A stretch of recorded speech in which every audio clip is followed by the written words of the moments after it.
अस्सलाम वालेकुम स्टूडेंट्स, मैं हूं असद मलिक और मैं हूं आपका पीयूसी इंस्ट्रक्टर।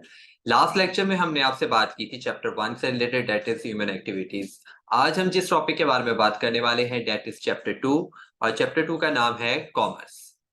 कॉमर्स के बारे में मैंने आपको पिछले लेक्चर में भी समझाया था, क्योंकि आपका जो सब्जेक्ट है वो कॉमर्स है। ठीक है, तो कोई भी कोर्स स्टार्ट करने से पहले उसकी डेफिनेशन पता होनी चाहिए। ठीक है, तो वो ह्यूमन एक्टिविटी से रिलेटेड था, लेकिन फिर मैंने आपको उसमें कॉमर्स में बताया था, कॉमर्स के बारे में बताया था। अब ये पूरा टॉपिक जो है टोटली कॉमर्स से रिलेटेड है। ठीक है, मैं आपके साथ पहले पीपीटी शेयर कर लेता हूँ, फिर आगे मजीद इसके बारे में बात भी करते हैं आपके साथ।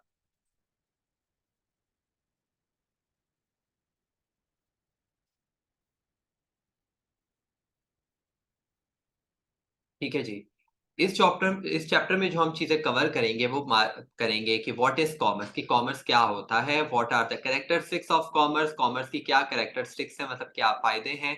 ठीक है, what is the relationship between commerce and economics, commerce और इकोनॉमिक्स हैं क्या, दोनों अलग चीजों के बारे में क्यों पूछा जा रहा है, या वो एक ही चीज है, या वो दोनों अलग अलग चीजें हैं, क्या डिफरेंस है उन दोनों के बीच में, ये पढ़ेंगे। उसके बाद हम पढ़ेंगे what is the scope of commerce, मतलब कि कॉमर्स के का क्या स्कोप है, क्यों पढ़ना चाहिए कॉमर्स, क्या कॉमर्स के फायदे हैं इस फील्ड के। ठीक है जी, तो लेट्स स्टार्ट द टॉपिक। सबसे पहले हम बात कर लेते हैं कॉमर्स के बारे में। कॉमर्स मैंने आपको बताया था कि commerce is a branch of business, मतलब ये बिजनेस की एक शाख है। ठीक है, जिसके अंदर हम किन चीजों को कैटर कर रहे होते हैं, हम transfer of goods and services कर रहे होते हैं। मींस कि हम अपने जो गुड्स एंड सर्विसेज जो भी बन रहे हैं from the producer to end user, मतलब जो एक प्रोड्यूसर एक प्रोडक्ट बना रहा है या एक सर्विसेज बना रहा है, वो किस तरीके से किन मरहलों से गुजरते हुए एंड यूजर तक पहुंचता है। ये सारी चीजों को हम पढ़ते हैं किसमें, कॉमर्स में। ठीक है, इसके अंदर हमारे पास चार, मैंने आपको एग्जाम्पल के तौर पे मैंने समझाया ताकि आपके लिए इजी हो जाए। नंबर वन है हमारे पास retailer and wholesaler. Retailers and wholesalers कौन होते हैं? ये होते हैं वो लोग जो आपके प्रोडक्ट को एक्चुअली एंड यूजर तक पहुंचाने में आप प्रोड्यूसर की हेल्प करते हैं। एक होलसेलर जो होता है वो एक मिडल मैन की तरह भी काम कर सकता है। इसके एग्जांपल आप एक शॉपकीपर से भी ले सकते हैं कि एक शॉपकीपर होता है, आपने कई बार आप मार्केट गए होंगे, सौदा लेने के, ग्रोसरी करने गए होंगे। वहाँ पे एक बंदा आता है जिसके पास प्रोडक्ट्स होते हैं और उनकी एक डीलिंग हो रही होती है, जिसके अंदर वो एक जो प्रोडक्ट हमने खरीदना होता है वो स्पेसिफिकली अपने प्रोडक्ट के बारे में कभी-कभार कुछ समझा भी रहा होता है, कभी सिर्फ ऑर्डर्स देके जा रहा होता है। तो ये क्या प्रोसेस हो रहा होता है? ये हो रहा होता है कि जो एक रिटेलर है वो अपनी कस्टमर की डिमांड के मुताबिक अपने प्रोडक्ट्स को खरीदता है। अगर फॉर एग्जांपल एक डिटर्जेंट की एग्जांपल देता हूँ कि एक सर्फ एक्सेल है, कोई भी आप साबुन ले लें, सबसे पहले हमारे दिमाग में एक लक्स का नाम आता है, लाइफ बॉय का नाम आता है। तो ये जो सोप है, इट मीन्स कि ये डिमांड में है। ठीक है, तो एक नया साबुन आ जाए, मार्केट में आ जाए, कोई भी नाम ले लें, खूबसूरत सोप। ठीक है, तो जो वो खूबसूरत सोप है उसके बारे में लोगों को इतनी अवेयरनेस नहीं है। ठीक है, तो वो अवेयरनेस पहुँचाने के लिए काफ़ी प्रोसेस से गुज़रना पड़ता है, मार्केटिंग स्ट्रैटेजी से, डिस्ट्रीब्यूशन प्रोसेस से। ठीक है, तो वो अभी इट मीन्स कि वो अभी इतना स्ट्रॉन्ग नहीं होगा खूबसूरत सोप का। ठीक है, तो कभी भी जो रिटेलर होगा वो इतनी जल्दी कन्विंस नहीं होगा होलसेलर से वो प्रोडक्ट लेने के लिए। वो कोशिश करेगा कि उसका लिमिटेड स्टॉक खरीदे और देखें कि आगे कस्टमर का बिहेवियर क्या होता है। फिर इस तरीके से ये प्रोसेस चलता रहता है। ठीक है, अकॉर्डिंग टू द डिमांड। उसके बाद हमारे पास बैंक सर्विसेज क्या होती है? बैंक सर्विसेज जैसे कि आप हमेशा अपने मुताबिक जहाँ पे आपको लगता है कि ये आपकी सर्विसेज अच्छी प्रोवाइड करेगा, आप कोशिश करते हैं सबसे पहले तो फेमस पे जाएँ। सबसे हमारे सोसाइटी में सबसे ज़्यादा हमारे पाकिस्तान में फेमस बैंक्स कौन से हैं? एचपीएल, अल हबीब हो गया। इसके अलावा मीज़ान बैंक हो गया, जो लोग इस्लामी की तरफ जाना चाह रहे हैं। ठीक है, तो ये कुछ बैंक्स हैं जिनकी ब्रांड इमेज है, एक ब्रांड इमेज लेके चल रहे हैं। इनका थोड़ा मार्केट में नाम है, क्योंकि क्यों? इनकी सर्विसेज़ की वजह से, कि ये अपनी सर्विसेज़ जो है अपने कस्टमर्स को बहुत अच्छे से पहुँचा रहे हैं। इट मीन्स कि इनका जो नीचे सबसे लास्ट है एडवर्टाइज़मेंट। ठीक है, ये एडवर्टाइज़मेंट का जो पार्ट है, जो डिस्ट्रीब्यूशन का जो पार्ट है, इनका बहुत ज़्यादा स्ट्रॉन्ग है। इनकी मार्केटिंग जो स्ट्रैटेजीज़ है बहुत ही अच्छे तरीके से कैटर हुई हुई है, जिसकी वजह से कस्टमर अपना जो ट्रस्ट है वो उनकी तरफ बरकरार रखे हुआ है। उसके बाद हम बात करते हैं ट्रांसपोर्टेशन, वेयरहाउस एंड इंश्योरेंस की। ये ये एक ऐसा पार्ट है जो कि पूरे थ्रू आउट द जर्नीज़ चलता रहता है। कभी प्रोड्यूसर से होलसेलर का, कभी होलसेलर से रिटेलर का और कभी-कभार रिटेलर से कस्टमर तक का। ठीक है, ये ट्रांसपोर्टेशन प्रोसेस चलता रहता है, मतलब कि आपने प्रोडक्ट को किस तरीके से अपने अगली एंड तक पहुँचाना है, ये इस दौरान ये सारी ट्रांसपोर्टेशन सर्विसेज़ ही कैटर करती है। दूसरा है वेयरहाउस। वेयरहाउस एक ऐसी जगह होती है कि जहाँ पर हम अपने प्रोडक्ट को स्टोर करते हैं, ठीक है? अपने प्रोडक्ट को, ताकि आने वाले टाइम में हम अपने प्रोडक्ट को टाइम पर आकर उसको इस्तेमाल कर सकें। क्योंकि जब भी एक कंपनी या एक ऑर्गनाइज़ेशन कोई भी प्रोडक्ट बनाती है, तो वो एक बल्क क्वांटिटी में बनाती है और वो बल्क क्वांटिटी फ़ौरन उसी टाइम आगे मार्केट में नहीं जाता। वो टाइम टाइम टाइम के साथ-साथ आहिस्ता-आहिस्ता वहाँ से निकलता है। तो इट मीन्स कि जब इतना ज़्यादा बल्क क्वांटिटी में प्रोडक्ट होगा, तो वो कंपनी कहाँ पे वो स्टोर करेगी, कहाँ पे वो फैक्ट्रीज़ स्टोर करेंगी अपनी चीज़ें, वो होंगी वेयरहाउसेज़। वेयरहाउसेज़ बहुत सी कंपनीज़ के अपने वेयरहाउसेज़ होते हैं, वो अपने वेयरहाउसेज़ बनाती हैं। बहुत से ऐसी कंपनीज़ होती हैं जो वेयरहाउस आउटसोर्स करती हैं। जैसे कि अगर आप अमेज़न की एग्ज़ाम्पल लें, तो उनके अपने वेयरहाउसेज़ होते हैं, ठीक है? वो अपनी ही उनकी जगह होती है जहाँ पे वो अपनी चीज़ों को स्टोर करते हैं और वहीं सर, क्योंकि वेयरहाउस एक छोटी चीज़ नहीं है, it's a very, very big मतलब एक ऑर्गनाइज़ेशन की तरह समझो। एक वेयरहाउस भी इस तरीके से होता है, क्योंकि हर टाइम उसका ख़्याल रखना, ठीक है? सिक्योरिटी रखना कि चीज़ें ख़राब ना हो, स्टोर हों और उनकी लाइफ़ टाइम को बढ़ाने के लिए वेयरहाउस एक बहुत इम्पोर्टेंट चीज़ है। इंश्योरेंस भी इसी तरीके से होता है कि आपके नुकसान को की भरपाई करने के लिए कभी भी बहुत सी चीज़ें होती हैं, जैसे फैक्ट्री में आग लग गई, ठीक है? तो वो लाखों करोड़ों का जो अरबों का जो आपका सामान है, जो गुड्स गुड्स हैं, वो खराब हो जाते हैं, ठीक है? तो इसलिए जब इंश्योरेंस अपनी कंपनी अपनी सिक्योरिटी के लिए करवाती है। कभी-कभार ट्रांसपोर्टेशन में भी इस तरह की प्रॉब्लम्स आ जाती हैं, तो वो लॉस से बचने के लिए कंपनी इंश्योरेंस की तरफ जाती है। ओके जी, अगला है हमारे पास topic characteristics of commerce. Characteristics मतलब कि इसके क्या फ़ायदे हैं कॉमर्स के? सबसे पहले हमारे पास इकोनॉमिक बेनिफिट। इकोनॉमिक बेनिफिट मतलब कि हम जो भी इकोनॉमिक मतलब मुआशी ग्रोथ के लिए हम जो भी काम करते हैं, जो भी हम बिज़नेस करेंगे, उसका अल्टीमेट फ़ायदा हमारी कंट्री को ज़रूर होता है। जितनी हमारी इकोनॉमिक ग्रोथ बढ़ेगी, उतना-उतना हमारे मुल्क को हमारे मतलब कि इंटरनेशनल वर्ल्ड में हमारे मुल्क का नाम उतना ही ज़्यादा बढ़ता जाएगा। ठीक है? तो सबसे पहले तो कॉमर्स इकोनॉमिक बेनिफिट की तरफ सबसे पहले हमें हाइलाइट करवाती है। दूसरी चीज़ है हमारी टू गेन प्रॉफिट। हम ज़ाहिर-सी बात है, हर बिज़नेस का अल्टीमेट गोल तो प्रॉफिट ही होता है। ठीक है? तो हम कोई भी काम करते हैं, बिज़नेस करते हैं, तो वो प्रॉफिट के लिए ही करते हैं कि ताकि हमें प्रॉफिट उस जगह से मिले। ठीक है जी? तीसरा हमारे पास डिस्ट्रीब्यूशन एंड मार्केटिंग। डिस्ट्रीब्यूशन और मार्केटिंग क्या होता है कि मैंने आपको कॉमर्स के एग्जांपल में भी आपको बता दिया कि डिस्ट्रीब्यूशन किस तरीके से आपका प्रोडक्ट प्रोड्यूसर से लेकर एंड यूजर तक पहुंचेगा। ये पूरे प्रोसेस को कौन मैनेज कर रहा होता है? डिस्ट्रीब्यूशन और मार्केटिंग कंपनीज कर रही होती है। ठीक है? कि प्रोडक्ट की पैकेजिंग क्या होनी चाहिए, प्रोडक्ट के कलर्स क्या होने चाहिए, प्रोडक्ट की एडवर्टीजमेंट किस तरीके से होनी चाहिए, इनको कहाँ पर भेजना चाहिए, किन मार्केट में भेजना चाहिए, किन यूज़र्स को देना चाहिए, कितनी क्वांटिटी बनानी चाहिए, ये सारी चीज़ें कौन देख रहा है? Distribution and marketing strategies. ठीक है जी? उसके बाद है हमारे पास लास्ट है create utilities. Create utilities means के अपने प्रोडक्ट को अपने प्रोडक्ट की ज़रूरियात के मुताबिक उसको मार्केट में भेजना। कि आपका प्रोडक्ट जो है, जब वो मार्केट में जाए, तो वो एटलीस्ट वहाँ के लोगों को उसकी ज़रूरत है भी या नहीं है। अगर नहीं है, तो या तो आपने उसकी नीड को क्रिएट करना है, ठीक है? अगर वो ऑलरेडी है, तो वहाँ पे प्लेसमेंट अपनी डिस्ट्रीब्यूट करनी है, अपनी चीज़ वहाँ पे जाकर, ठीक है? एक जगह है वहाँ पर ज़ाहिर-सी बात है कि एक बेसिक एसेंशियल्स की ज़रूरत होती है, ठीक है? तो जब हम मार्केट में जाएँगे, अगर हमें वो प्रोडक्ट नहीं मिलेगा, तो ऑफ़ कोर्स हम अपने कंपैटिटर की चीज़ें ले लेंगे। अगर आप एक डिटर्जेंट खरीदने जाते हैं, सर्फ एक्सेल, सर्फ एक्सेल आपको नहीं मिलता है, तो आप ऑटोमैटिकली ब्राइट की तरफ आ जाएँगे। ब्राइट नहीं मिलेगा, तो एरियल की तरफ आ जाएँगे। इट मीन्स के ऑप्शंस मौजूद हैं, मार्केट में कॉम्पिटिशन बहुत टफ है। इस तरीके से कंपनीज़ को हर टाइम जो है एक्टिव रहना पड़ता है कि कहाँ पर स्टॉक की ज़रूरत है, किस टाइम पे ज़रूरत है और उस टाइम पे उस प्रोडक्ट की वहाँ पे अवेलेबिलिटी होनी चाहिए। उसके बाद है हमारे पास components of business. Components of business क्या होता है? ये भी हमारी कॉमर्स की एक बहुत ही इम्पोर्टेंट चीज़ है, ठीक है? कि जो हमारा प्रोडक्ट है, जो हम बना रहे हैं, क्या उस प्रोडक्ट की ज़रूरत भी है मार्केट में? क्या उसकी नीड है?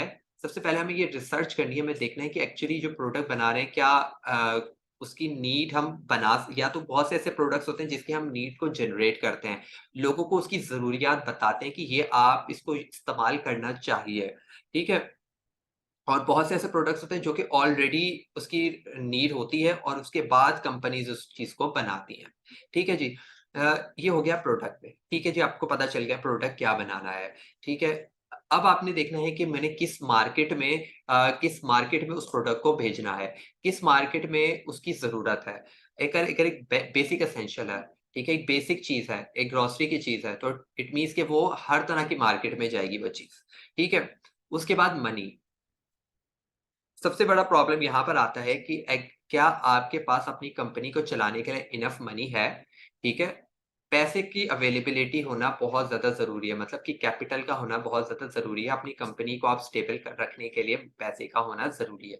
ये आपको उस टाइम का बता रहा हूँ जिस टाइम कंपनी बन रही है, ठीक है? बिज़नेस को तैयार किया जा रहा है। उसके बाद लास्ट चीज़ है पीपल।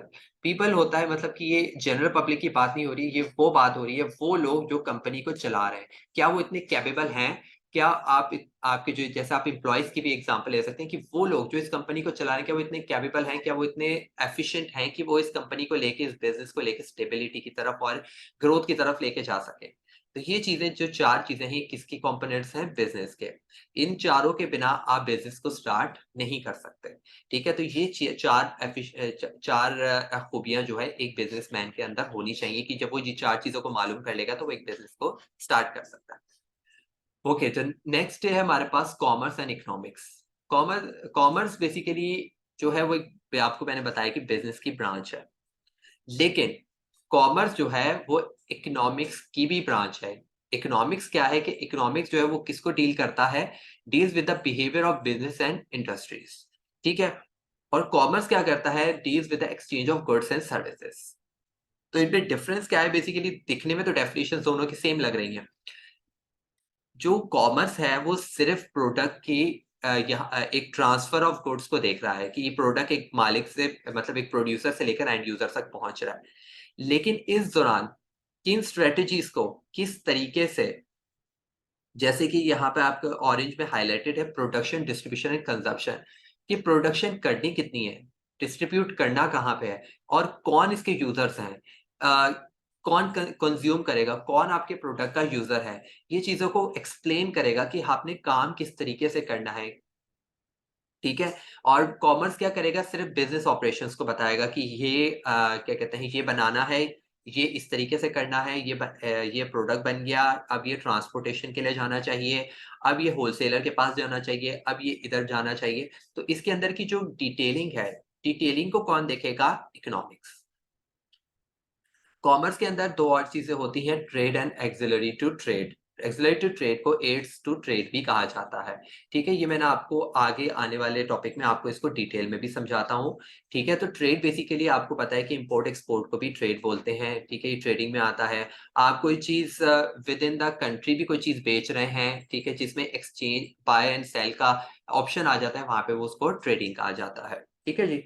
एक्सिलरी टू ट्रेड क्या होता है कि ये बेसिकली ट्रेडिंग को जो सपोर्ट करने वाली चीज़ें होती हैं, जो ट्रेडिंग को सपोर्ट कर रही है, मतलब कि ये फंक्शंस ऑफ ट्रेड होता है कि ट्रेड चलेगा किस तरीके से, मतलब किस तरीके से एक चीज़ दूसरे यूज़र तक पहुँचेगी। इट मीन्स कि इस दौरान हमें कुछ सर्विसेज़ की ज़रूरत है। वो क्या होगी? ट्रांसपोर्टेशन सर्विसेज़ हो गई, वेयरहाउसिंग सर्विसेज़ हो गई, बैंकिंग सर्विसेज़ हो गई, इंश्योरेंस सर्विसेज़ हो गई और मार्केटिंग सर्विसेज़ हो गई। ये सारी क्या है? Ancillary to trade. ठीक है जी। उसके बाद जो कॉमर्स है, कॉमर्स आपको बताया कि जैसे बाइंग एंड सेलिंग एक्टिविटीज़ तक ही महदूद है। ठीक है? ये एक लिमिटेड एरिया ऑफ स्टडी होता है, ये सिर्फ़ बिज़नेस तक महदूद है। लेकिन इकोनॉमिक्स जो है वो सिर्फ़ बिज़नेस तक महदूद नहीं है, बल्कि वो पब्लिक पॉलिसीज़ और डिवीज़न ऑफ लेबर को भी देखता है। मतलब कि इसकी एक डिटेल स्टडी है। मतलब सिर्फ़ वो बिज़नेस को नहीं देखता, बल्कि पब्लिक पॉलिसीज़ को भी, जो बिज़नेस में चलने वाले टैक्सेशन, रेगुलेशंस, ये सारी चीज़ें उसको फर्दर डिटेल में कौन पढ़ रहा होता है? इकोनॉमिक्स। उसके बाद है हमारे पास demand and supply. Demand and supply के बारे में भी मैं आपको बताऊँगा आगे। लेकिन ये एक इकोनॉमिक्स का टॉपिक है, लेकिन इसके अंदर मैं आपको थोड़ा-सा शॉर्ट इसके बारे में बताता हूँ कि डिमांड होती है कि अ, आपको एक प्रोडक्ट है, उसकी ज़रूरत है, उसकी नीड है, ठीक है? तो ऑटोमैटिकली आपकी डिमांड उस प्रोडक्ट के लिए अब फॉर एग्ज़ाम्पल कि मुझे चावल चावल लेना है, आटा लेना है, दाल लेनी है, ठीक है? और मार्केट में उसकी डिमांड बहुत ज़्यादा हाई होगी इन बेसिक चीज़ों की। या अभी रमज़ान आने वाले हैं। रमज़ान में बेसिकली बहुत से प्रोडक्ट्स की, ग्रोसरी की बहुत ज़्यादा डिमांड बढ़ जाती है। बहुत से ऐसे प्रोडक्ट्स की डिमांड बढ़ जाती है और उस टाइम देखा होगा कि वो चीज़ें महंगी भी हो जाती हैं और बहुत सी चीज़ें शॉर्ट भी हो जाती हैं। लेकिन कंपनीज़ क्या करती हैं कि उस टाइम पे जो कंपनीज़ होंगी वो प्रोडक्ट अपने प्रोडक्शन को बढ़ा देंगी ताकि सप्लाई जो है मार्केट में प्रॉपर तरीके से पहुँच सके और जो कस्टमर हैं वहाँ तक उनका प्रोडक्ट पहुँच सके। ज़ाहिर-सी बात है कि अगर वो नॉर्मल जिस तरीके से उनका प्रोसेस चल रहा होता है वो उसी तरीके से अपनी प्रोडक्शन करेंगे तो ऑटोमैटिकली वो कुछ टाइम के बाद उनका प्रोडक्ट खत्म हो जाएगा मार्केट से और लोग जो हैं अल्टरनेटिव ऑप्शंस की तरफ जाने लगेंगे। ठीक है जी, तो ये जो स्टडी है ये जानने के बारे में आपको बहुत ज़्यादा ज़रूरत है कि डिमांड और सप्लाई क्या है मार्केट की। ठीक है, इकोनॉमिक्स की 2 ब्रांचेज़ हैं that is micro economics and macro economics. Micro economics जो होता है वो सिर्फ़ एक इंडिविजुअल एक मतलब इसकी एग्ज़ाम्पल मैं आपको एक समझाता हूँ कि एक स्कूल की एग्ज़ाम्पल ले लें कि एक स्कूल जब आप एक क्लासरूम के अंदर बैठे हुए हैं, उस क्लासरूम के अंदर जो-जो एक्टिविटीज़ होंगी, उसके अंदर जो भी एक्शंस हो रहे हैं, जो एग्ज़ाम्स हो रहे हैं, जो टीचर आपके बीच में जो बातचीत हो रही है, जो आप स्टडी कर रहे हैं, जो भी मामलात हैं, वो सारे क्या होंगे माइक्रो इकोनॉमिक्स के बारे में होंगे। जब एक पूरे स्कूल के डिसीजंस होंगे, एक स्कूल जो है वो दूसरे स्कूल के साथ कोई कॉम्पिटिशन है, ठीक है? एक स्कूल की इमेज है, ठीक है? ये सारी चीज़ें जो होंगी जब आप एक पूरे होल के बारे में पढ़ेंगे, ठीक है? तो उसको हम बोलते हैं मैक्रो इकोनॉमिक्स और मैक्रो इकोनॉमिक्स की मतलब बेसिकली इसकी एग्ज़ाम्पल ये भी ले सकते हैं कि जब एक मुल्क की बात होती है, एक मुल्क का दूसरे मुल्क के साथ कोई कॉम्पिटिशन है, कोई कंपैरिज़न किया जा रहा है, इकोनॉमी को देखा जा रहा है, जीडीपी को देखा जा रहा है, तो ये सारी चीज़ें किस में आ जाएँगी? मैक्रो इकोनॉमिक्स में आ जाएँगी। ठीक है जी? किसी एक फ़र्द, एक इंडिविजुअल इंसान की बात नहीं हो रही होगी। ठीक है जी? उसके बाद है हमारे पास scope of commerce. Scope of commerce मतलब कि ज़ाहिर-सी बात है कि अगर आप एक स्टूडेंट हैं, आप कल को अपनी फ़ील्ड को बढ़ाना चाहते हैं, आप कहते हैं कि मैंने आगे करना क्या है, ठीक है? तो आपको पता होना चाहिए कि जो मैं ये फ़ील्ड चुन रहा हूँ, जो आप कॉमर्स पढ़ रहे हैं, इसका आगे आने वाले में इसका स्कोप क्या है? कि क्या मैं इस फ़ील्ड को आगे परस्यू करूँ? तो उसके बारे में आपको जानना ज़रूरी है कि आपको कहाँ-कहाँ पे फ़ायदे दे सकती है, कहाँ-कहाँ पे इसकी इम्पोर्टेंस है, ठीक है? इसकी बहुत ज़्यादा स्कोप इसलिए वाइडर हो गया है क्योंकि अब जो है आपको पता है कि पूरा जो दुनिया है अब बिज़नेस की तरफ काफ़ी ज़्यादा जा रही है, ठीक है? और पहले इतना नहीं होता था मतलब अगर आप आज से कोई 50, 60 साल पहले चले जाएँगे तो एक लिमिटेड बिज़नेस होते थे, लिमिटेड ऑर्गनाइज़ेशंस होती थी, ठीक है? लेकिन अब हर बंदा जो है बिज़नेस की तरफ आ रहा है, तो इट मीन्स कि इसका कॉमर्स का स्कोप ऑटोमैटिकली ये बढ़ता जा रहा है, ग्रेजुअली बढ़ता जा रहा है। तो आने वाले टाइम पे हर बंदे को कॉमर्स के बारे में, बिज़नेस की फ़ील्ड के बारे में पता होना चाहिए ताकि वो अपने अपने बिज़नेस को आगे ग्रो कर सके। ओके जी।